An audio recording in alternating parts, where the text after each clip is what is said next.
بسم الله الرحمن الرحيم إن الحمد لله نحمده ونستعينه ونستغفره ونعوذ بالله من شرور أنفسنا ومن سيئات أعمالنا من يهده الله فلا مضل له ومن يضلله فلا هادي له ونشهد أن لا إله إلا الله وحده لا شريك له ونشهد أن محمدا عبده ورسوله أما بعد السلام عليكم ورحمة الله وبركاته. Nabiy sallallohu alayhi vasallamning siyratini o'rganishda keyingi darsimizni boshlaymiz. Qurayshning odatiga ko'ra yangi chaqaloq tug'ilsa, bu chaqaloqlarni emizishlik uchun sahroga berib yuboradigan odati bor. Quraysh qabilasining mana shunday odati bor. Birinchidan, Makka haj qilinadigan joy. Xilma-xil odamlar keladi. Keladida har xil lahja, har xil she'ri egalari bir necha oylar, bir necha yillab hozirgidaqa qolib ketishadi. Hozir mana haj umraga borib haj qilayotganlar bor. Hajdan keyin qolib ketib bir o'g'il bahona bilan qolib ketayotganlar bor. Xuddi shunga o'xshagandek Makkaga haj qilgani kelgan kishilar bir necha vaqt, bir qancha vaqt qolib ketishadi. Tabiiy har xil lahja, har xil she'ri egalarini ta'siri ostida ulg'aygan bolalar ham sof arabiy tilini esdan chiqarib qo'yadi. Shuning uchun agar sahroga berib yuborsa, bitta qabila bilan turadi, sof badiy, fusho deyiladi buni. Badiy tilida, arab tilida, sof tilida gapirishadi. Shu bilan to tili mustahkam o'rnashib olgunicha sof tilga boshqa qabilaga aralashishligida o'sha yurtda, o'sha qabilada yashaydi. Demak, birinchi sababi tili sof arab tiligacha qolishligi kerak. Har xil she'rlar aralashmasligi kerak. Ikkinchidan, shaharda ulg'aygan bolalar sahroda ulg'aygan bolalarga qaraganda muloyimroq, yumshoqroq, nozikroq. Ammo sahroning sharoiti og'ir, sahroda yashashlik tabiiylikka yaqin. Shuning uchun ana shu joyda yashagan odam, bola, ulg'aygan bola jismonan baquvvat bo'lib yetishadi. Uchinchidan, Makkaga haj qilgan xavfli odamlar kelar ekan, albatta ulardan xavfli kasalliklar ham keladi. Makkaning havosi sahroning havosidan farqi bor. Sahroning havosi toza. Shuning uchun sahroda yashagan odamlar kamdan kam kasal bo'ladi. Shu va boshqa sabablarga ko'ra arablar, xususan Quraysh qabilasi farzandlarini emizishlik uchun sahroga berib yuboradi. Mana shu emizgan olib ketayotgan odamlar, mana aytdik, sahroy arablar bo'lardi. Payg'ambarimiz sollallohu alayhi vasallam tug'ilgan paytlarida Banu Sa'd ibn Bakr qabilasidan bo'lgan emizishlik uchun bolalarni olib ketgan ayollar Makkaga kelishdi. Ularning orasida Halima ismli ayol ham bor edi. Banu Sa'd ibn Bakr qabilasiga qurg'oqchilikka, nihoyatda bir ekin-tikinlari o'lgan, hayvonlari ozgan, albaga mana shunday qiyin ahvolotda edilar. Halima aytadi, faxrligimizdan deydi. O'zimni bitta emizikli bolam bor edi, shunga ham ustim yetmasdi deydi. Endi nima shu ikkinchisini olib desa, ana shu bolani olsa, ota-onasidan bir muruvvat ko'rishlik maqsadida rizq talabida kelishadi. Ammo ana shu bolani emizishlik uchun olayotgan ayollar bolani faloncha narxda emizib beraman deb baholashilmas edi. Baholashilmas edi. Chunki qanday qilib ayol kishi o'zini ustini sotadi? Bu ayb hisoblanadi. Urf, odat ana shu 2 yillik emizishlik muddati nihoyasiga yetgandan keyin bolani qaytarib ota-onasiga olib kelsa, otasi bir ikrom, hadiya tariqasida bir mablag' beradi. Shuning uchun olinayotgan bolani otasi boy bo'lishligiga bu ayollar haris bo'ladi. Chunki puldorroq odamning bolasi bo'lsa, sog'ga salomli ham balatroqdir. Halima Sa'diga kelayotgan mana shu ayollar jamoasi kelar ekan, Halimaga qarab turib, "Ey Halima, tezroq yuring, bizni kech qoldirib yubordiz" deb malomat qilishadi. Halima mingan eshak nihoyatda bir qaraligidan, quvvatsizligidan, ochligidan nihoyatda bir zo'rg'a minib kelardi. Har qancha turib shoshiltirmasin, iloji bo'lmasdi, sekin kelardi. Mana shu sababga ko'ra Halima Makkaga hamma ayollardan kech qolib keldi.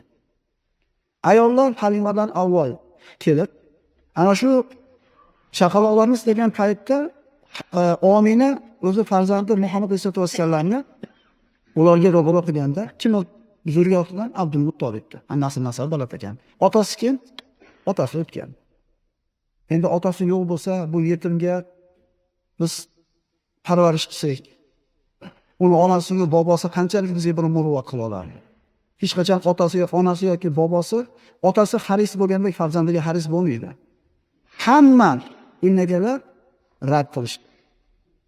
Rahmatan lil alamin bu kelgan payg'ambarimiz Muhammad Mustafa sollallohu alayhi vasallamni hech kim olmayapti. Hammasi bitta-bittadan bolani oldi. Halima kech qolib keldi, istodi, bola topolmadi. Omina Halimaga payg'ambarimiz ro'baro qilganida otasi yo'qligini bilgandan keyin u ham olishdan boshladi. Chunki o'zini sinab kelgan u. Rasululloh sollallohu alayhi vasallamdek zot hech kim olmayapti. Shunda Makkaning tashqarisiga chiqqanidan keyin Halima eriga men bilan kelgan hamma hamrohlarim bittadan bolani olib kelsa, men to'liq qaytaman. Eri aytdi, "Mayli, olaveraylik. Shoyat Alloh ana shu bola tufayli bizga barakat bersin." Halima qaytib bordi, Ominaning qo'lidan payg'ambar sollallohu alayhi vasallamni oldi. Olishligi bilan barakatlar zohir bo'la boshladi. Olishligi bilan Halimaning ko'ngliga sut bo'lganligini sezdi. Sodir bo'lgan barakatlardan yana bittasi eshagida ko'rindi. Kelayotganda zo'r qadam bosib kelgan, jamoani orqada qolishiga sabab bo'lgan kechiktirayotgan eshak endi hammaga o'tib ketadigan bo'ldi. Halima hatto buni sekinlashtirish urinmasin, iloji bo'lmasin. Shunda hamrohlari Halima, bu kelayotganimizni minib kelgan eshakga shu. Nima bo'ldi bunga? Bilmayman, hayronman. Alloh taoloning payg'ambar sollallohu alayhi vasallamga ko'rsatgan ikrom izzat edi. Bitta bolasini emizib to'ldira olmayotgan Halima endi ikkala bolani ham emizib to'ldiradigan bo'ldi. Mana aytdik, Banu Sa'd yerlariga qo'rg'oshlik yetib, nihoyatda faqirlik, qiyin ahvolda yashayotgan bo'ladilar. Halimaning uyida qari suvga qo'ygan bir urg'oqchi tuyasi bo'lardi. Payg'ambar sollallohu alayhi vasallam kelishiga bilan semirishni boshlaydi. Yerimiz sutga to'ladi. Hamma bundan hayron. Halimani qo'ylari semirishni boshlaydi. Ular ham sutga to'ladi. Odamlar ko'rib hayron bo'ladi. Hammani qo'ylar oriq, soriq, qiynalgan, Halimani qo'ylari ham, tuyalari ham sutga to'lyapti.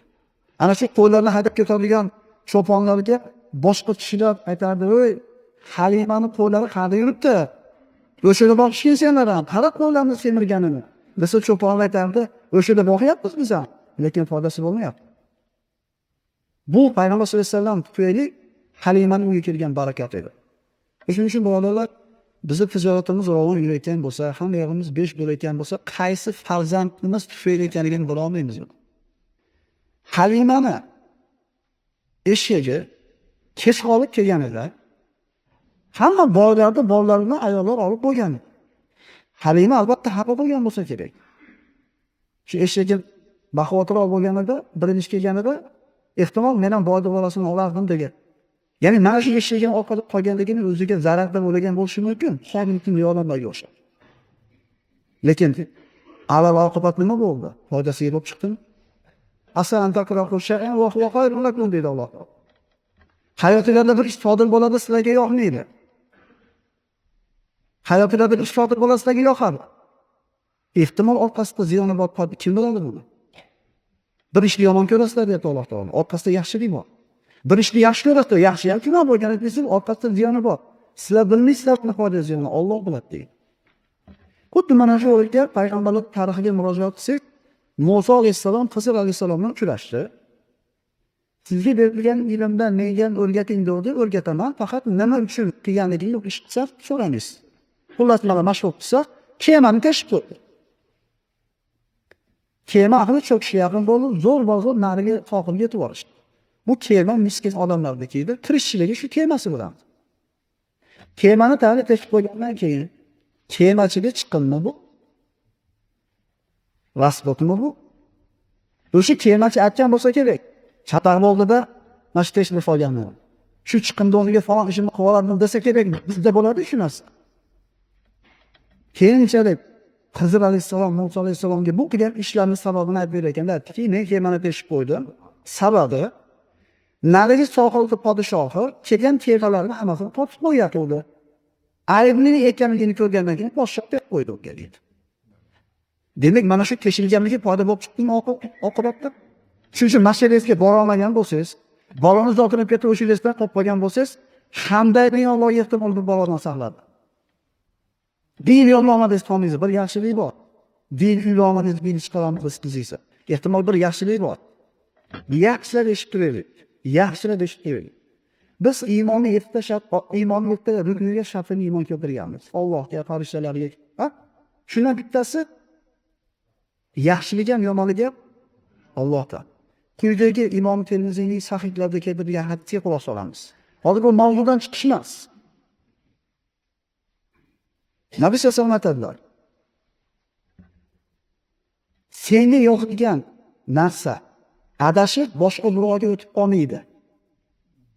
Birovga yozilgan yaxshilik yoki biror narsa adashib senga kelib qolmaydi. Shunga iymon keltirib olmaguningcha Uhud tog'idagi oltinni sadaqa qilayotgan bo'lsang ham sen jahannam ahlidansan degan. Nima degani? Sizni peshinangizga yozgan narsa albatta keladi. Xotirjam bo'ling degan. Birovga yozilgan narsa adashib sizga kelib qolmaydi. Xotirjam bo'ling. Ertaga krizis bo'lar ekan, ertaga manaqa bo'lar ekan, siz siqilmang degan. Peshinangizga yozgan ish bor. Undan oshiq ham bo'lmaydi, kam ham bo'lmaydi. Shunga iymoninglar agar zaif bo'lsa, shunga ishonmasdan turib, u 5 mahal namoz o'qib juma o'qish emas masala ishda. Uhud tog'idagi oltinni kim sadaqa qila oladi oramizda? Lekin shunchalik u ibodat qilib turib, Uhud tog'idagi oltinni sadaqa qilib, boshingizga keladigan yaxshilik, yomonlik Allohdan ekanligiga shubhangiz bo'lsa, jahannam ahlidan istayotganlardan birisiz.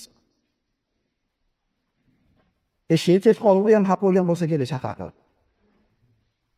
Oqibati nima bo'ldi? O'shuning uchun mo'min odamning boshiga qanaqa kun kelar ekan, albatta u uchun yaxshi. Rozi yoki qabul qilishligi kerak. Sog'liq gapini demak shunda yaxshilik bor. Ishingiz tushunadimi? Shunda bitta yaxshilik bor.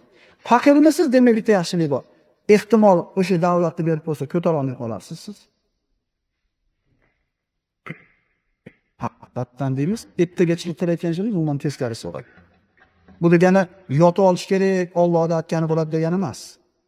Inson rizqining sababini, salomatligining sababini hamma mehnatni qilib qo'yib turib, natijasiga kelganda endi bu yo'q Allohda. Biz qo'limizdan kelgan ishni qildik, natija Allohda. Kelishdik-a? Demak, issiq bo'lib ketsa ham nima deylik? Chunki issiq bo'lib ketdi, doktordik, isib ketdi, gripp bo'lib ketdi, chanjab ketdi, boshqa bo'lib ketdi. Alloh taolo bir hafta tovuqni berdi, endi ko'ngil tugab qoldi, tovuq bo'lib ketdi, boshqa bo'lib ketdi. Innal insana li robbihi lakanud va innahu ala zalika. Inson Parvardigorning bergan ne'matlariga nonkor. Yana o'zi guvoh qilmaydi. Boradan bu bo'yda davom etkazib. Xo'p, darsimizga qaytamiz. Demak, Payg'ambarimiz sollallohu alayhi vasallam 2 yoshgacha Halima Sa'diyaning uyida bo'ldi. Halima aytadi: Nabiy sollallohu alayhi vasallam haqida u Zot sollallohu alayhi vasallam boshqa bolalardek ulug' emas. Rasululloh sollallohu alayhi vasallam 2 yoshga kirganida xuddi 6 yoshga kirgandek ko'rinardi. Rasululloh sollallohu alayhi vasallam sog'lom va baquvvat bo'ldi. 2 yoshga kirganida birodarlar ravon so'zlari, sof o'zini arab tilida ravon so'zlari. Odatda 2 yil emzirgandan keyin bolalarni onalariga, otalariga qaytarib olib borib beriladi. Chinlenda agar yana berib olishni xohlasa qaytarib berib yuboradi. Kim olib qolishni xohlasa olib qoladi. Ominani undan Muhammad alayhisolamdan boshqa farzandi yo'q bo'lganligi uchun olib qolishni aytadi. Lekin Halima 2 yildan beri ko'rayotgan barakadan ajragisi kelmasdan endi qaytarib beravering. Yaxshi o'tyapti. Ana bo'lsa ham bu havo toza, Makkada kasallik xullas mehr da'vo bilan Payg'ambar sollallohu alayhi vasallamning onasini rozi qilib, Nabiy sollallohu alayhi vasallam olib ketdi. Olib borib bir qancha vaqt o'tishligi bilan ko'zga yorishlik voqeasi sodir bo'ldi. Bu shundaki, kunlardan birida Halimani o'zini o'g'li shoshganicha keldida Qurayshlik ukanimi 2 ta odam kelib qornini yorib qo'ydi dedi. Halima bilan eri shoshganicha Payg'ambar sollallohu alayhi vasallam oldiga borganda Rasululloh sollallohu alayhi vasallam qo'rqqan holatda, ranglari o'zgargan holatda keladi. Senga nima bo'ldi so'raganida Nabiy sollallohu alayhi vasallam javob berdilarki, oldimga oq kiyim kiygan 2 kishi kelib, menga yerga yotqizdilar. Meni yerga yotqizdilar. So'ngra ko'kragimni yorib, yuragimni chiqardilar. Payg'ambar sollallohu alayhi vasallam sahih hadislarda aytadilar, ana shu davr haqida mening oldimga 2 farishta kelib, ko'kragimni yorib, yuragimni chiqardilar. Uni oltin jomga to'ldirilgan Zamzam suvi bilan yuvdilar. Yuragimdan qora alaqani, lahta qonni chiqarib tashlab, bu 2 farishta bu sizdagi shaytonning ulushi edi dedilar. So'ngra qalbimni hikmat bilan to'ldirib, qalb yuragimni joyiga qo'yib tikib qo'ydilar. Sahih hadislarda keladi, Nabiy sollallohu alayhi vasallamni ana shu paytda ko'ngligi ochib qolganda tikilganiga alomatlari bor. Nabiy sollallohu alayhi vasallamni Alloh subhanahu va taolo yoshligidan o'zi bir ma'sum qilib chaqirgan edi. Shaytonning Nabiy sollallohu alayhi vasallamdagi ulushi mana shu bilan yo'q bo'ldi. Endi bu bilan demak insonning yuragini yorib turib shu qonni chiqarib olsa, shaytonning yomonligidan ondan qolar ekan degan gap bo'lmasin. Bu payg'ambarimizga xos bo'lgan narsa. Halima bu bo'lgan ishdan xavotirga tushib, eriga bu bolani sog'ligida olib berdi onasiga. Olib berishdi. Omana nima bo'ldi? Qaytarib kelibsizlar, o'dami? Ana, sog' qo'rqitdim, mana qaytarib oling dedi, yo aytinglar. Olib ketayotganda juda bir xaris bo'lib ketgan dedilar. Ular bu ko'krak yog'lishi voqeasini aytib berishdi. Omana jinlar bir yomonlik yetkazishdan qo'rqdilarmi? Ular ha deganda yo'q. Allohga qasam bu bolam yomonlik yetmaydi jinlardan. Chunki men homilador bo'lib turgan paytimda shunda menga nido qiluvchi yagona bo'lgan Allohdan har qanday hasadgo'yning yomonligidan unga panoh berishini so'rayman deb o'rgatgandi. Mana shunday degan. Payg'ambarimiz sollallohu alayhi vasallam shunday qilib onasining oldiga qaytib keldi. Nabiy sollallohu alayhi vasallam 6 yoshga kelganida onasi Nabiy sollallohu alayhi vasallamni Yasribga olib bordi. Yasrib Ominaning o'zining vatani, Payg'ambar sollallohu alayhi vasallamning tog'alarini yeri. Banu Najjar qabilasiga bordi. Ular bilan birga Ummu Ayman, Ominaga xizmat qiladigan ayol ham bor. Madinadan ziyorat qilib qaytib kelar ekan, otasining qabrini Madinadan taxminan 150 kilometr tashqariga chiqilgandan keyin Abvo degan joyda Omina kasal bo'lib shu yerda vafot etdi. Uni Ummu Ayman ko'mdi va Payg'ambar sollallohu alayhi vasallamni Makka ga olib keldi. Demak, Rasululloh sollallohu alayhi vasallam oltinga kirganda ham otasidan, ham onasidan ayrilib yetim bo'ldi. Rasululloh sollallohu alayhi vasallamni bobosi Abdul Muttolib o'zini kafilligiga oldi. Albatta payg'ambarimiz oliy nasabli hasib kishilardan edi, lekin faqir edi. Abdul Muttolib o'zi ham boy emas edi. Chunki Ka'bani xizmati, hojilarda oziq-ovqat bilan, suv bilan ta'minlash Abdul Muttolibning vazifasi bo'lganligi uchun bor pulini mana shu saxovatga, karamga sarflash uchun faqir edi ular. Abdul Muttolibning oldida payg'ambarimiz 2 yil o'tirdi. 8 ga kirganda bobosi Abdul Muttolib ham o'tdi. Payg'ambarimiz sollallohu alayhi vasallam ota degan so'zni gapirmagan. Onasining yeriga to'ymagan. Bobosining qo'lida qoldi. Abdul Muttolib Qurayshning yakka oqsoqoli edi. Uni Ka'batullohning oldiga solingan joy bor. Abdul Muttolibdan boshqa hech kim unga o'tirmasdi. Boshqa farzandlari chiqib Ka'baning oldiga kelib, tikka turishar edi. Otasi kelib to'shagiga o'tirmagunicha. O'tirgandan keyin har kim joyiga o'tiradi. Endi payg'ambarimiz sollallohu alayhi vasallam 6 yashar, 7 yashar bola yugurib kelib, bobosining to'shagiga o'tirib olsa, amakilar turuningdan tur. Bobangni joyidan tur deganida Abdul Muttolib aytadiki, bu bolani tep qo'ylar dedi.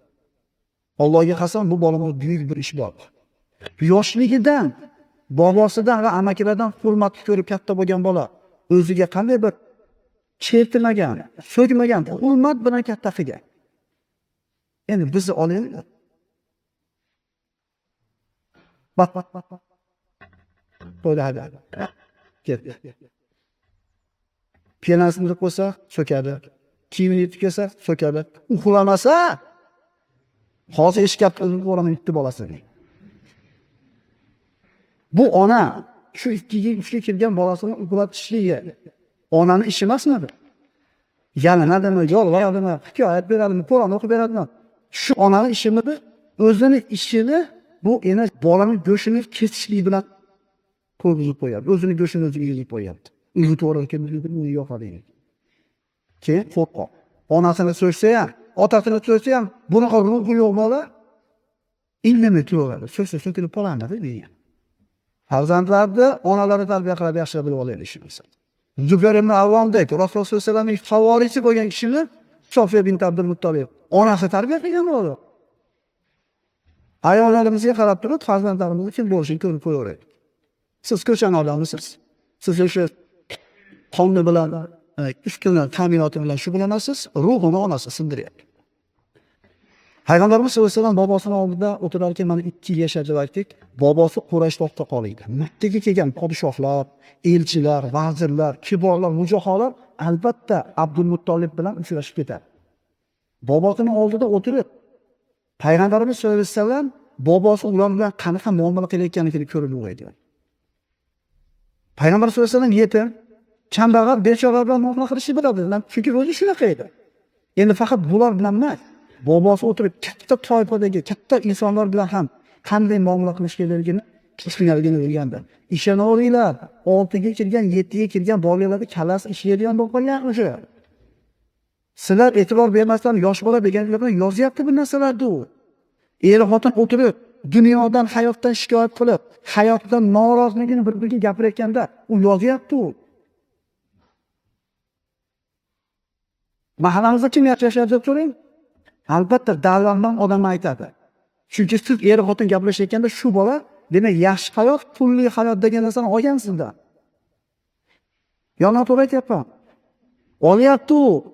Siz dunyodan shikoyat qilayotganingizni, g'iybat qilayotganingizni, aka-ukangizdan xotiningizga shikoyat qilayotganingizni televizordan yozyapti u. Endi kim bo'lsin bu? Siz uni ruhini, tarbiyasini shakllantirmaganingizdan keyin kim bo'lsin? E'tibor beraylik, farzand boqayotganlar. Qiyomatda javob beramiz bu narsaga. Omonat ular. Mana darslarimiz avvalida aytganmiz. Payg'ambarimiz sollallohu alayhi vasallam biz uchun tug'ilib vafot qilganimizcha kim solishimizdan qat'iy nazar, boyimizmi, kambag'alimizmi, katta kichigimizmi bizga ibrat deb aytyapmiz. Mana go'daligida payg'ambarimiz qanaqa tarbiya bilan bo'lgan. O'zini sayyidligini ko'rgan, hurmatliligini ko'rgan, bobosidan o'rgangan bu odamlar. Biz shuna qilyapmizmi? Bugun bor yaxshi gapirib qolamiz. 5 yashar so'rasha, o bizga. 2 kun. Bizni tashqaridan birov kelib tuzatib qo'ymaydi akalar. Abdul Muttolibning oldi payg'ambarimiz mana shunday bir tarbiyani, hurmatni, e'tiborni ko'rib katta bo'ldi. So'ngra payg'ambarimiz sollallohu alayhi vasallam 8 yoshga kirganlarida bobosi Abdul Muttolib ham o'tdi. Mana shu yerda shunday bir mulohaza qilish kerak, ozgina bir vaqt kerak bo'ladi. Nabiy sollallohu alayhi vasallam yoshligidan hayotda achchiqlarini ko'ryapti. Hayotda achchiqlarini ko'ryapti. Ya'ni ota demaganlar Nabiy sollallohu alayhi vasallam. Otasini bag'riga bosgan emas Nabiy sollallohu alayhi vasallam. Onani mehriga to'yilgani yo'q, ota yashab onasidan ketdi. Bobosidan ajraldi. Hamma qattiqliklarni ko'ryapti payg'ambar sollallohu alayhi vasallam. Nima uchun? Bu ilohiy tarbiyadir birodarlar. Chunki mana shu narsalardan eng yaqin odamlardan ajraganligi payg'ambarimizga ta'lim. Chunki otasi o'zi, enasi o'zi dunyoda tugadi degani emas bu. Hayotda bitta bosqichi bu. Ana shu bosqichni bosib o'tmasdan turib keyingi bosqich kelmaydi. Bu payg'ambar sollallohu alayhi vasallam Alloh taolo o'zi tarbiya qilganligi ilohiy hikmat. Alloh taolo ba'zida bir narsani berishdan avval bir narsani olar ekan. Olib turib keyin berar ekan. Nuh payg'ambar 950 yil da'vat qildi, qavmni masxara qildi, urushdi, sabr qildi, keyin nima qildi Alloh? Kema bilan saqlab, hammadan aziz qildimi? Ibrohim alayhissalom o'tga uloqtirildi, sabr qildi. Yurtidan hijrat qildi, sabr qildi. Keyin bo'ldi? Halilulloh, Allohning do'sti bo'ldi. Yoqub alayhissalom eng yaxshi ko'rgan farzandi Yusufdan ajraldi. Sabr qildi. Yig'lab ko'zi ko'r bo'ldi. Sabr qildi. Keyin Alloh Yusufni ham, Yoqubni ko'zini ham qaytarib berdimi? Alloh olib turib, Alloh keyin beryapti buni. Musa payg'ambar o'zini yurtidan bitta odamni o'ldirib qo'ygandan keyin qo'rqib qochib ketdi. Keyin o'zini yeriga, Misrga Kalimur Rahmon bo'lib qaytdimi? Qaraylik tarixda. Alloh olib turib keyin beradi. Berganda xursandmiz. Rozimiz taqdirga. Olgan olib qo'ygandachi? Iso alayhissalom onasi o'zi ana shu fahshda, bo'xtonga, tuhmatga ro'baro bo'ldi. Keyin osmon yer Allohning mo'jiza ekanligiga guvohlik ko'rdimi? Va aylanib kelib payg'ambarimiz Muhammad Mustafa sollallohu alayhi vasallam otasidan ayrildi. Onasidan ayrildi, bobosidan ayrildi. Mehnat mashaqqat chekdi Makkada. Yurtidan quvildi. Makkani Alloh taolo payg'ambarimiz xolosiga berdimi? Muzaffar qilishi bilan g'olib bo'lgan holda kirganida Men endi nima qilaman sizlarni bilasizlarmi deganida Ahim Karim, Ibn Ahim Karim deganga ozod silasiz. Mana shunday mehnat mashaqqatlar, yoshligida yetimlik, mashaqqatda achchig'ini totgan Nabiy sollallohu alayhi vasallam qalbi qattiq ketish kerak edi. Lekin ilohiy hikmatida bu tarbiya. Aksincha payg'ambarimiz qalbi rahm, shafqat, muhabbatga to'lgan. Demak, insonni boshiga keladigan yaxshi yomon kun Alloh taolo beradigan bir bosqichi, xohlasangiz ham, xohlamasangiz ham keladi. Faqat unga rozi bo'lish kerak. Rozi bo'lish kerak. Ertangi kunda g'am olib siqilmaslik kerak. Bola chaqamiz nima bo'lar kerak degan. Indinga nima bo'lar ekan demaslik kerak. Mehnat qiling, natijani Allohga qo'ying. Chunki u tog'da oltin hisob qilsangiz, agar ertangi kunda g'ami bo'lsa qalbingizda, qo'rquv bo'layotgan bo'lsa ertaga, bu iymoningizdagi nuqson bo'ladi. Abu Talib Payg'ambar sollallohu alayhi vasallamning qaramog'iga oldi. Abdul Muttolib vafot qilganidan keyin. Abu Talib Abdul Muttolibdan ham faxrroq kishi edi. 10 ta bolasi bor. Otasiga bolalar yordam berardi, tirikchilikka. Endi ularni xotirda Payg'ambar sollallohu alayhi vasallam ham mehnat qilishga yoshligidan majbur bo'lgan. Chunki bu ham siz bilan bizga tarbiyaki ozgina tirikchilik qilishga qodir bo'lib qolishligi bilan Payg'ambarimiz amakisini yelkasida o'tirgani yo'q. Ishini yurishmatda o'tirgan o'g'il bolalar bo'lsa yaxshi eshitib olsin. Albatta millionni topish shart emas, sira qo'rqishga tushib. O'sha nima bor? G'ish qilyaptimi? Shu ham tirikchilik. Birodingda marmut ko'rishyapti, shu ham tirikchilik. Payg'ambarimiz birovni yelkasida o'tirgan emas hech qachon. So'raylik shu savolni. Eng afzal odam qaysi? O'zini qo'lini mehnati bilan tirikchilik o'tkazayotgan odam. Payg'ambarimiz sollallohu alayhi vasallam 8 yoshga kirganidan boshlab 21 yoshgacha cho'ponlik bilan shug'ullangan. Cho'ponlik. Nabiy sollallohu alayhi vasallam aytadilar: "Man innabiyyin illa va ra'al ghanam." Har bir payg'ambar qo'y boqqan. Bunda ham bir hikmat bor. Chunki hayvon bilan muomala qilgan, hayvonga bir parvarish qilgan kishining qalbida rahm, shafqat, halimlik, sabr hamda boshqaruvchilik sifatlar tarbiya topadi. Hayvon bilan muomala qilgan bolalar qalbida rahm, shafqat sifat tarbiya topadi. Ulamolar Payg'ambar sollallohu alayhi vasallamni sahroda qo'y boqish haqida aytadilarki, hikmat haqida sahroda qo'ylarni inson yo'l haydab yurar ekan, yolg'iz bo'ladi. Unga olam haqida mulohaza qilish, osmonlarni, yulduzlarni, falaklarni ko'rib turib, koinot haqida fikr qilishga imkon bo'ladi. Insonni ruhiyatini poklanishiga sabab bo'ladi.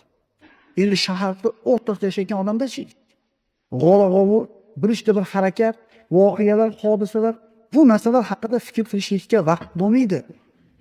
Bu yerda deyarli hamma qo'y boqqan bo'lsa kerak. Toqqandan, tolagandan qo'y haydab chiqqan davlatingiz endi hech kim yo'q yoningizda. Fikr qilishga majbur bo'lasiz. Tog'larni ko'rasiz, osmonni ko'rasiz.